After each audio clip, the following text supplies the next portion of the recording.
ಮತ್ತೆ ಸಣ್ಣ ಪುಟ್ಟ ಬೇಕರಿ, ಕಾಂಡಿಮೆಂಟ್ಸು, ತರಕಾರಿ ಅಂಗಡಿ, ಹಾಲಿನ ಅಂಗಡಿಗಳಿಗೆಲ್ಲ ನೋಟಿಸ್ ಬರ್ತಾ ಇದೆ. ಆ ನಿಟ್ಟಿನಲ್ಲಿ ಅಂಗಡಿಯ ಮಾಲೀಕರೆಲ್ಲರೂ ಕೂಡ ಈಗಾಗಲೇ ಫೋನ್ ತಾವು ಏನ್ ಮಾಡ್ತಿದ್ದಾರೆ ಸರ್? ಸರ್, ನಾನು ಇವಾಗ ಫೋನ್ ಪೇ ಏನು ಯೂಸ್ ಮಾಡ್ತಾ ಇಲ್ಲ, ಓನ್ಲಿ ಕ್ಯಾಶ್ ವ್ಯವಹಾರ ಮಾತ್ರ ಮಾಡ್ತಾ ಇದ್ದೀನಿ ಅಷ್ಟೇ. ಯಾಕಂದ್ರೆ ಎಲ್ಲ ಕಡೆನೂ ನಮ್ಮ ರಿಲೇಷನ್ಸು ಎಲ್ಲರಿಗೂ ಬಂದ್ಬಿಟ್ಟಿದೆ GST.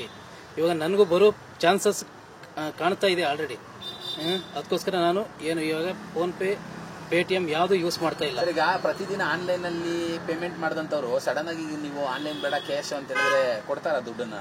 ಇಲ್ಲ, ಯಾರು ಕೊಡ್ತಾ ಇಲ್ಲ. ಕೆಲವರು ಕಸ್ಟಮರ್ ಮಾತ್ರ ಇಟ್ಕೊಂಡಿರ್ತಾರೆ, ಕೆಲವರು ಕೊಡ್ತಾ ಇದ್ದಾರೆ, ಕೆಲವರು ಕೊಡಲ್ಲ. ಇಲ್ಲ ಅಂದ್ರೆ ನನಗೆ ಸ್ವಲ್ಪ ವ್ಯಾಪಾರ ಡಲ್ ಆಗ್ಬಿಟ್ಟಿದೆ, ಫುಲ್ ವ್ಯಾಪಾರ ಕಮ್ಮಿ ಆಗ್ಬಿಟ್ಟಿದೆ. ಏನ್ ಹೇಳ್ತೀರಾ ಸರ್ ನೀವು? ಅಂದ್ರೆ ಯಾವಾಗಿಂದ ಇದು ನಿಲ್ಸಿದೀರಾ ಅಂತ? ನಾನು ಆಯ್ತು ಈಗ ಒಂದು 3-4 ದಿನ ಆಗಿದೆ ಈಗ ನಿಲ್ಸ್ಬಿಟ್ಟು.